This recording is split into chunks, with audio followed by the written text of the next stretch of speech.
বিদ্যুৎ সাশ্রয়ে shopping mall, market ও দোকানপাট রাত ৮টার মধ্যে বন্ধ করার সিদ্ধান্ত নিয়েছে সরকার। একই সঙ্গে সন্ধ্যা ৭টার মধ্যে সব ধরনের আলোকিত বিলবোর্ড বন্ধ এবং সব ধরনের আলোকসজ্জা বন্ধ রাখার নির্দেশ দেওয়া হয়েছে। বিদ্যুৎ, জ্বালানি ও খনিজ সম্পদ মন্ত্রণালয়ের বিদ্যুৎ বিভাগের সমন্বয়ে ২ শাখা থেকে এই সংক্রান্ত নির্দেশনা জারি করা হয়। এতে বলা হয়েছে, মেলা, বাণিজ্য মেলা ও সাংস্কৃতিক অনুষ্ঠানও রাত ৮টার মধ্যে শেষ করতে হবে। তবে খাবারের দোকান, হাসপাতাল ও ওষুধের দোকান এই নির্দেশনার আওতামুক্ত থাকবে। সিটি কর্পোরেশনের মেয়র, বিভাগীয় কমিশনার ও জেলা প্রশাসকদের এই সিদ্ধান্ত বাস্তবায়নের নির্দেশ দেওয়া হয়েছে।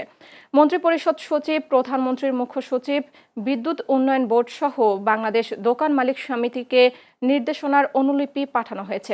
এর আগে ১১ জুন থেকে বিভিন্ন শপিং মল, মার্কেট ও দোকান রাত ৯টা পর্যন্ত খোলা রাখার সরকারি সিদ্ধান্ত বলবৎ ছিল। আমাদের বাসায় দিনে এবং রাতে বিদ্যুৎ থাকে না, যে কারণে রাতে পড়াশোনা করে স্কুলে যেতে পারি না। আর ঠিক মতো পড়াশোনা করে পড়া না দেওয়ার জন্য স্যারের কাছে অনেক বকুনি খাইতে হয়। বিদ্যুৎ না থাকার কারণে আমাদের ব্যবসা প্রতিষ্ঠান খুব হুমকির মুখে আছে। কোনো কাজ সঠিক মতো দিতে পারতেছি না। জনগণের কাছে সিটার অবস্থায় চলে গেছি। খুবই ভয়াবহ অবস্থা। আমাদের হাজিরা হচ্ছে না ঠিকভাবে, মহাজনও চলতে পারছে না। ঘন্টাও আসে হচ্ছে 12 ঘন্টা, মেলি 3 ঘন্টা। এই তো কারেন্টের অবস্থা।